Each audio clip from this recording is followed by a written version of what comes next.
Link TV, connecting you to the world. Link TV is viewer supported. Watch more at linktv.org. Link TV presents Mosaic World News from the Middle East. Here are today's top stories. Syrian military operation intensifies in Homs.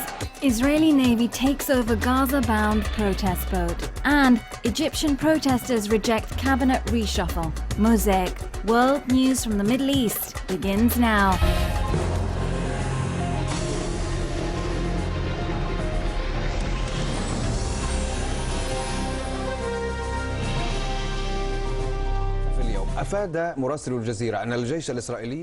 Our Al Jazeera correspondent reported that the Israeli army seized the Dignity Al-Karama ship headed to Gaza and escorted it to the port of Ashdod.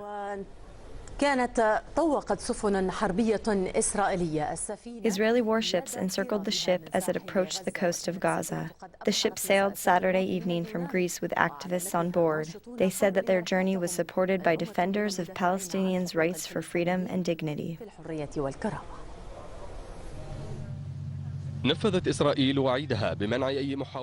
Israel carried out its vows of preventing any attempts to break the siege that it has been imposing on the Gaza Strip for years. It struck down efforts by international human rights organizations in solidarity with Palestinians trapped inside Gaza, the besieged land. Israeli naval forces took control of the French ship, Dignity Al-Karama, with a number of activists and journalists on board headed to Gaza in a new attempt to break the Israeli siege. According to Israeli sources, the forces led the ship to Ashdod port, preparing to deport everyone on board.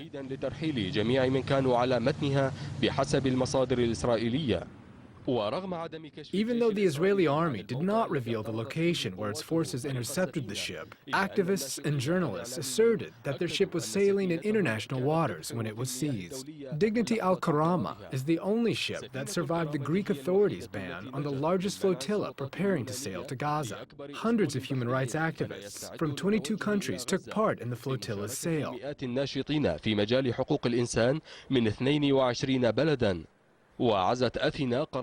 Athens said that its decision to ban Freedom Flotilla 2 was to protect the activists from any possible attack that the Israeli forces may launch to prevent it from arriving to Gaza. Some flotilla participants said that several ships anchored in Greece were subject to vandalism. Numerous activists believe that these events indicate that Israel is exerting broader pressure internationally to impede the efforts of supporters of Palestinians in Gaza to ease the sufferings of the civilians besieged in the Strip. These developments remind the people of the Israeli forces' attack on the Freedom Flotilla last year, which led to the deaths of a number of Turkish activists.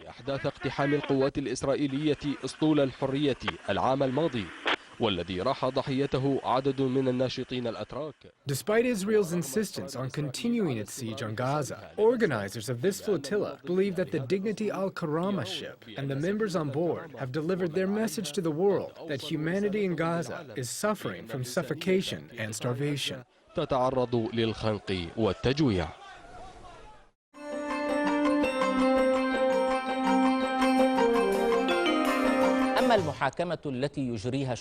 The Syrian people's prosecution of the regime in Damascus is ongoing.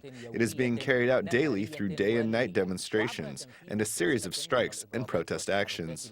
The latest took place today and was called the Tuesday of Nashama by the Syrian opposition on the eve of Wounded Homs Wednesday. According to the Syrian coordination committees, the region of Al-Khalidiyya and Homs witnessed the killing of 10 people when a funeral was targeted by gunfire. This comes as Syrian security forces continue their military operations in a number of cities and towns.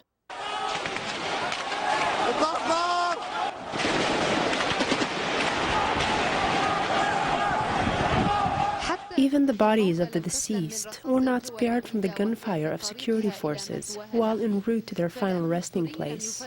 Syrian security forces did not differentiate between a funeral and a protest, chanting for the downfall of the regime. The forces used live bullets against mourners in Al-Khalidiyya and Homs, leading to the killing of a number of people, including children. The surroundings of Khalid ibn al-Walid Mosque in Homs witnessed extensive gunfire amid raids on residential neighborhoods, specifically Al-Khalidiyya, Talbisa, Al-Bayada, Baba Umr, Al-Insha'at, and Bab Tadmur, and around Qal'at Homs. The crackdown led to the killing of a number of people, including a 12-year-old boy. In addition, dozens of people were injured. The opposition's local coordination committees said security forces and those it referred to as the Shabiha are wreaking havoc on the streets and firing indiscriminately, while the electricity has been cut off in most of Homs' neighborhoods. In addition, it was reported that military reinforcement arrived in Bushra al-Harir in Al-Huran. This military escalation was met with massive demonstrations in most areas, as part of what was named the Tuesday of Nasham al-Furat, as called for by the Syrian opposition. Meanwhile, calls are ongoing for participation in what is being called the Massim Thursday, set to take place before the general strike on Saturday.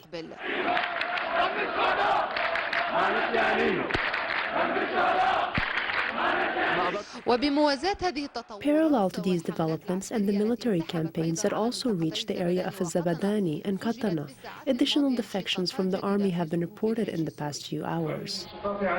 I announced my defection from the army, from the Syrian Arab Army. The reason is the security and the Shabiha's crackdown on the revolutionaries. I am Captain Ayman Kurdi from the Brigades of Free Officers. We announced that our mission in Homs, as in the rest of Syrian regions, is to protect the peaceful revolution for dignity in Syria, and we stand against the regime's armed gangs and its Shabiha. Artist Jalal al-Tawil also joined his colleagues opposing the regime and demanded its downfall while presenting his condolences in the Al-Kabun neighborhood of Damascus. He called for supporting the city of Homs, currently witnessing attempts to stir sectarian strife.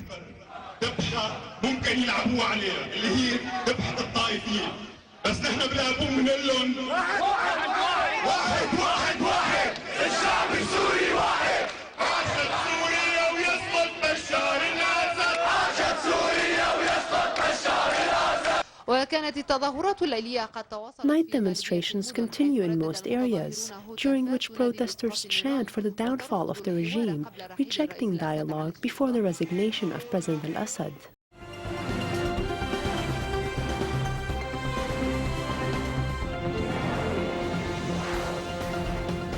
Protesters in Yemen have held fresh rallies against what they call the U.S. and Saudi Arabia's domination over their country. Angry protesters have torn pictures of the U.S. President Barack Obama and Saudi Arabia's King Abdullah.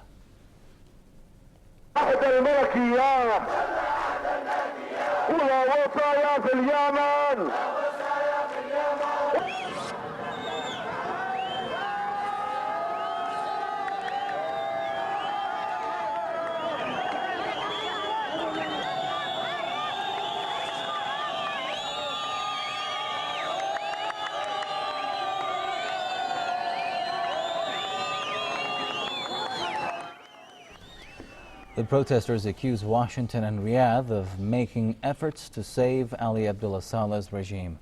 They have been demanding the downfall of Saleh's regime since February, when they began anti-regime rallies. They want a new Yemen to be built. The demonstrators also want Saleh and his regime officials to stand trial. This, they say, for the killing of hundreds of protesters during months of anti-regime rallies. Yemen's political impasse is deepening as Saleh remains defiant.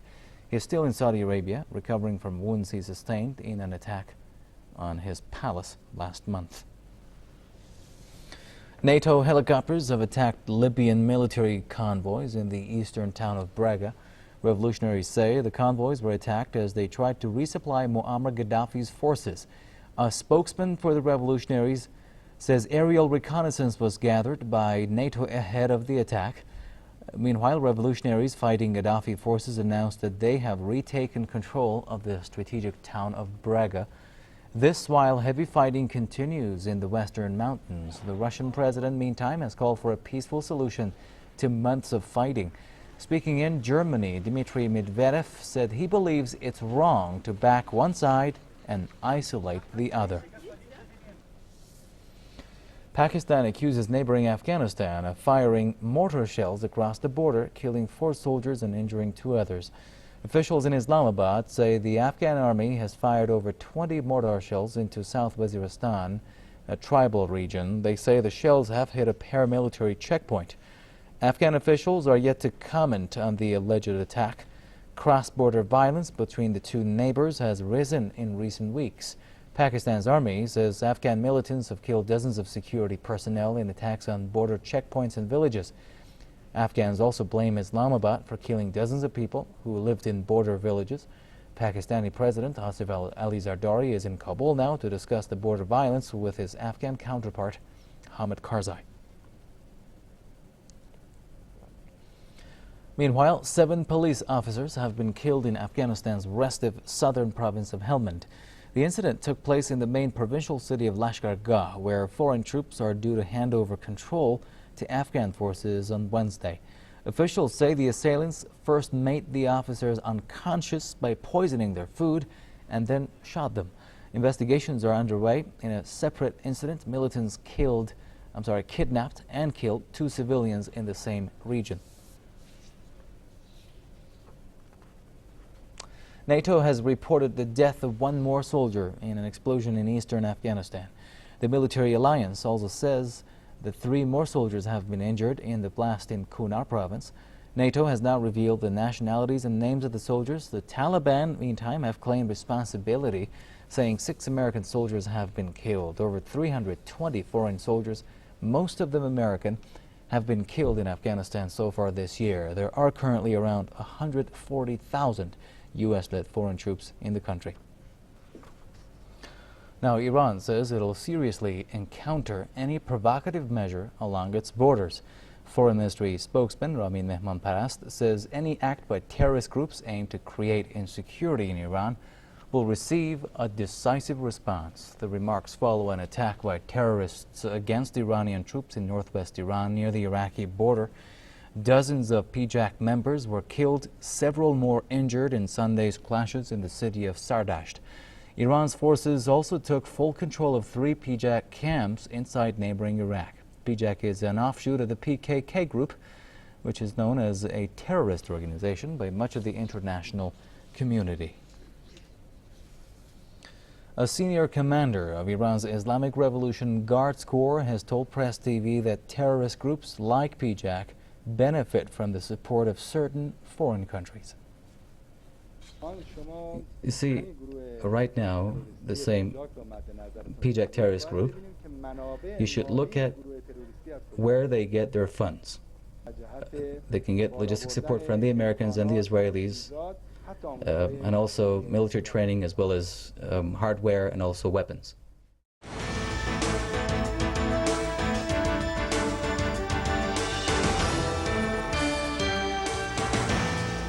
A number of Bahraini opposition parties announced their intention to pull out of the national dialogue because of the way the authorities and organizers dealt with the opposition groups. They also attributed their reason for withdrawing to the authorities' failure to accept their proposals to guarantee more political freedoms, stop the arrests, and end security violations. Meanwhile, the authorities in Manama continued to dismiss a number of employees and workers in state-run organizations for participating in the popular protests. Just as the Bahraini opposition predicted, sessions of the National Dialogue Conference called for by Manama were stalled due to the manner in which the authority and dialogue organizers dealt with the opposition groups. Al-Wifaq National Islamic Society in Bahrain concluded the dialogue forum by announcing its withdrawal. The Shura Council of Al-Wifaq agreed in its session today, Monday, on the public decision to withdraw from the national dialogue sessions. In order for everyone to learn the reasons which prompted Al-Wifaq Society to pull out of the dialogue, the society released its political reform proposals that were submitted to the authority, which rejected them. The drafting of a constitution was not accepted. A constitutional monarchy was not accepted. An elected government was not accepted. A government by the people's will was not accepted. Al-Wifaq also unveiled letters it sent to the authorities urging them to increase the seriousness of the dialogue by receiving received no positive response from the authority and the dialogue organizers.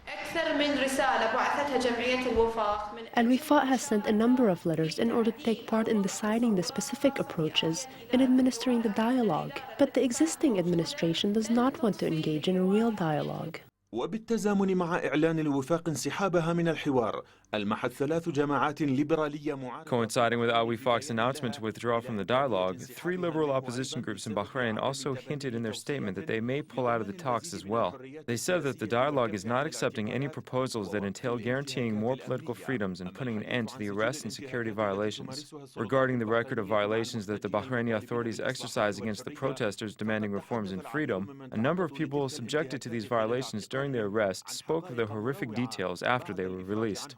Released Bahraini poet and activist Ayata Al-Kurmazi is one of the people subjected to the violations. إحدى صور تلك الانتهاكات.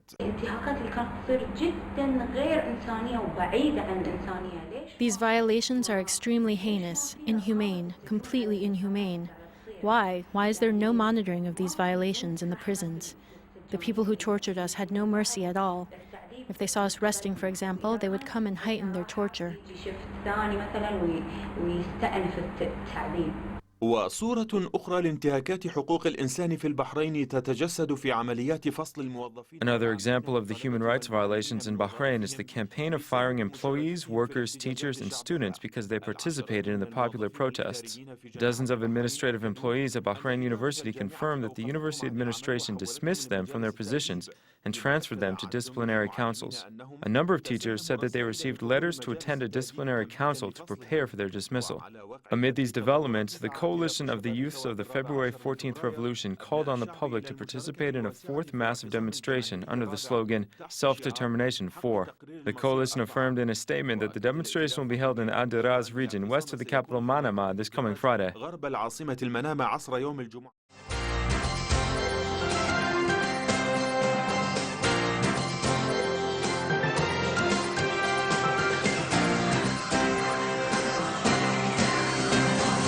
The government's decision to build more housing in 2 settlements has drawn ire of Palestinians who claim that the move destroys the peace process and further pushes the PA towards seeking UN recognition of a Palestinian state come September. At the same time, EU foreign ministers are trying to stave off that initiative. IBA's Ellie Wogelanter has more. For the first time since the 10-month moratorium on building in the settlements ended last September, the Construction and Housing Ministry has published tenders for 336 new housing units. The building is part of the 7,000 tenders for new apartments in 38 communities nationwide that the government announced yesterday as part of an effort to alleviate the housing crisis. The new homes in the West Bank are slated for Beitar Illit and Kanrei Sharon, both of which are in the large settlement blocks that are expected to remain within Israel's permanent borders under any peace deal. But the Palestinians say the plans destroy the peace process and is yet another reason to appeal to the United Nations in September for recognition of a Palestinian state. By insisting on the illegal expansion of settlements, which is a violation of the Palestinian people's rights and a violation of the international law, Israel is expressing its determination to further undermine the chances of resuming a meaningful peace process and unfortunately putting the whole region in danger. In Brussels, meanwhile, the 27 European foreign ministers met yesterday for their monthly get-together and pressed Israel and the Palestinians to return to the negotiating table before the September UN vote. EU Foreign Policy Chief Catherine Ashton sought to play down the risks involved in any UN resolution on a Palestinian state. The diplomatic quartet on the Middle East, the United States, Russia, EU, and the UN, failed last week to reach an agreement on a joint declaration on the peace process. Ashton said talks among the negotiators would continue in the coming weeks. My objective is to try and get talks moving on the Middle East peace process. And the purpose of the quartet meeting was to try and find a way in which our combined efforts could produce language that might persuade both sides to come back into talks. That discussion is still ongoing. It doesn't surprise me that in the course of what was a very good 2.5 hour conversation, we didn't find all the words we wanted. But the envoys are still working on that and will continue to do so. Meanwhile, a U.S. State Department official also strongly criticized the announcement of the new West Bank housing tenders. We believe this kind of activity only reinforces the stalemate between the parties, the official said. noting America's long-standing opposition to settlement expansion. It negates the very logic of peace and obstructs the ability of the parties to reach a negotiated solution based on two states for two peoples.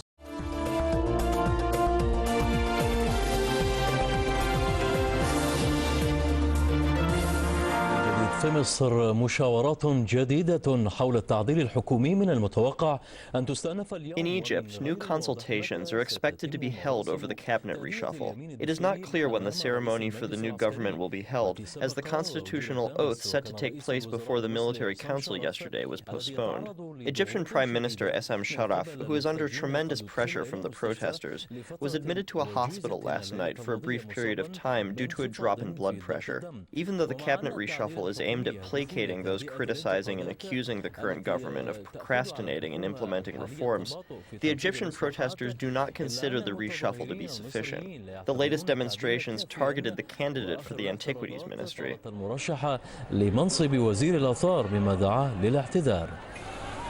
والانتخابات التشريعية المصرية التي سبق وأن تأجلت. Egyptian state-run television reported that preparatory work will start on September 18th for the Egyptian parliamentary elections, which were postponed days ago, to this coming November.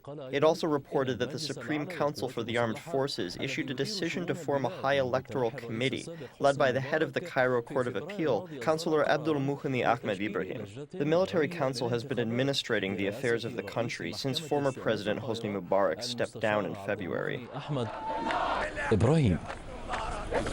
في تونس اعتبر رئيس الوزراء باجي قايد السبسي أن أعمال العنف التي تشهدها البلاد تهدف إلى منع جرائم. In Tunisia, Prime Minister Beji Caid Essebsi said violent acts witnessed in the country are aimed at preventing the elections. He warned that extremist political groups are trying to derail the date of the elections.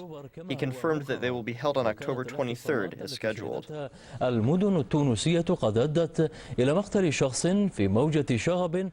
The protests recently witnessed in Tunisian cities led to the killing of one person following a wave of riots that swept the capital Tunis and a number of cities. This comes as Tunisian police fired in the air to control a crowd in Sidi Bouzid who tried to attack soldiers. Sidi Bouzid is the town where street vendor Mohamed Bouazizi lit himself on fire in December 2010. It was the spark that ignited the revolutions of the Arab Spring sweeping most of the region today. التي تجتاح معظم المنطقة الآن.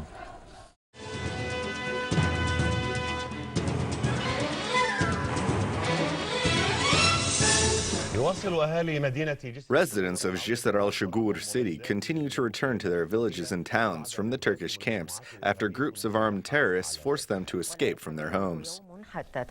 Every day, the city and its surrounding villages welcome new returnees. Today, 198 citizens returned to the region. They waited with their patience running out and endured immense suffering in the camps. Their delayed return was not intentional. Certain conspiring satellite TV channels promoted biased and deceiving rumors to help terrorist groups, whom they paid, play a fundamental role in spreading lies and hypocritical reports that slandered the army's integrity by saying that it deliberately prevented the refugees from returning home. However, with feelings of endearment towards their country and in response to the call for rationality, many refugees broke the barrier of fear and flocked back to their country. They find that the Syrian army is the first to welcome them there. Everyone who has returned to the city confirmed this fact.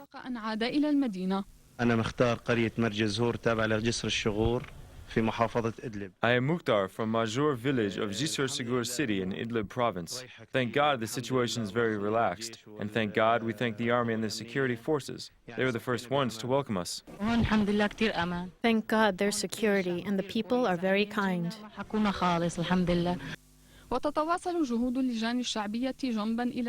The local coordination committees continue exerting their efforts side by side with the government to secure the return of the small number of Syrians staying in the camps and to guarantee their smooth and easy arrival at their homes. This comes after security forces and the army reassured the people, and stability and normal life returned to the city and its countryside.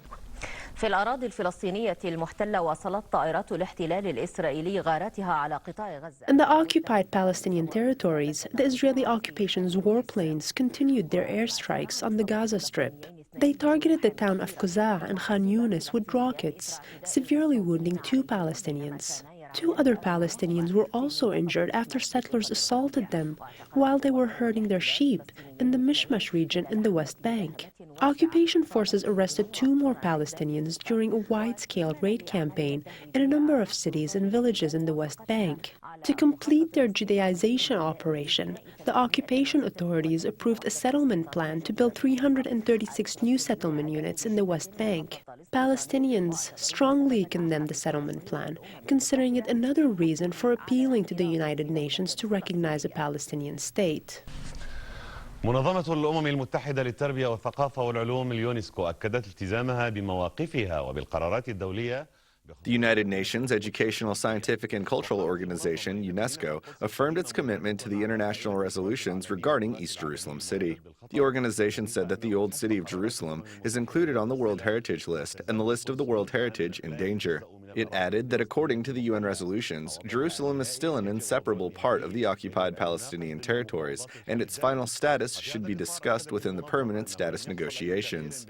In this context, the organization affirmed that its position on Jerusalem has not changed, indicating that it is ensuring respect for the value of the world cultural heritage of the Old City of Jerusalem. The Arab League requested UNESCO not capitulate to foreign pressure regarding occupied Jerusalem and abide by the international resolutions. The views expressed on Mosaic are from contributing broadcasters, not Link TV or its sponsors. The production of Mosaic is made possible by grants from the John D. and Catherine T. MacArthur Foundation, the Firedoll Foundation, and by support of viewers like you. Thank you. Watch Mosaic World News online. Stay up to date with breaking news, read our blog, get transcripts of past shows and more at linktv.org/mosaic.